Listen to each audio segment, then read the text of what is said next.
আসসালামু আলাইকুম viewers, welcome to my channel food fusion by Shanta. Hello বন্ধুরা, এটা হলো সরিষা ক্ষেত। ফুলগুলো দেখতে অসম্ভব সুন্দর। আজ আমি আপনাদের সঙ্গে অন্যরকম একটি রেসিপি শেয়ার করব। আজ আমি সরিষা ফুল দিয়ে অমলেট তৈরি করব এবং সেই রেসিপি আপনাদের সঙ্গে শেয়ার করব। আমার এই অমলেটের স্বাদ পুরোপুরি পেতে হলে আমার ভিডিওটা সম্পূর্ণ ফলো করতে হবে।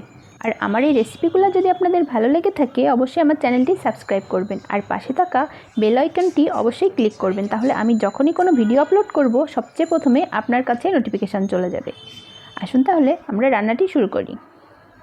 এই রেসিপি তৈরি করার জন্য আমি এখানে নিয়েছি বেশ কিছু সরিষা ফুল, হাঁসের ডিম নিয়েছি 4টা, পেঁয়াজ কুচি নিয়েছি 1 কাপ, কাঁচামরিচ কুচি নিয়েছি 10-12টি, লবণ নিয়েছি স্বাদ মতো, তেল লাগবে অল্প একটু। প্রথমে আমি ফুলগুলা ভালোভাবে ধুয়ে পাটায় বেটে নিব, তারপর ফিরে আসব। ফুলগুলো আমি এরকম মিহি করে বেটে নিয়েছি। এখন আমি এর মধ্যে পরিমাণ মতো লবণ দিয়ে দিব। এখন আমি এর মধ্যে 1 কাপ পেঁয়াজ কুচি দিয়ে দিব। এখন এর মধ্যে আমি আরও দিয়ে দিব কাঁচামরিচ কুচি, দিয়ে ভালোভাবে নেড়ে চেড়ে মিশিয়ে নিব। ভালোভাবে মেশানো হয়ে গেলে এখন আমি এর মধ্যে একে একে ডিমগুলা ভেঙে দিয়ে দিব।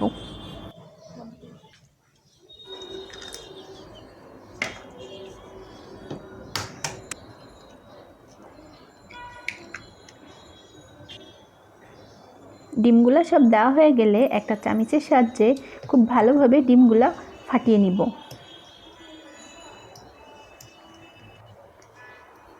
মিশ্রণটা একটি কাঁটা চামচের সাহায্যে বেশ কিছু সময় ধরে আমি ফাটিয়ে নিয়েছি। এখন আমি এটা ভাজবো। এজন্য চুলায় আমি একটি প্যান বসিয়ে নিয়েছি। এখানে খুব সামান্য পরিমাণ তেল দিয়ে দিলাম। তেলটা একটু গরম হলে কড়াইটা এভাবে নাড়িয়ে তেলটা সব দিকে সমানভাবে মিশিয়ে নিলাম। এখন আমি এর মধ্যে অর্ধেকটা মিশ্রণ দিয়ে দিব।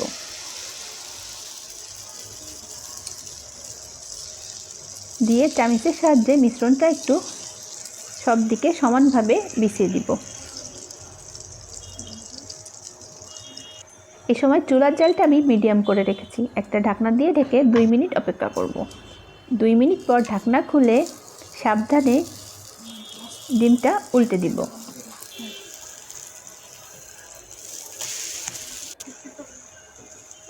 এখন আরও 2 মিনিট অপেক্ষা করব।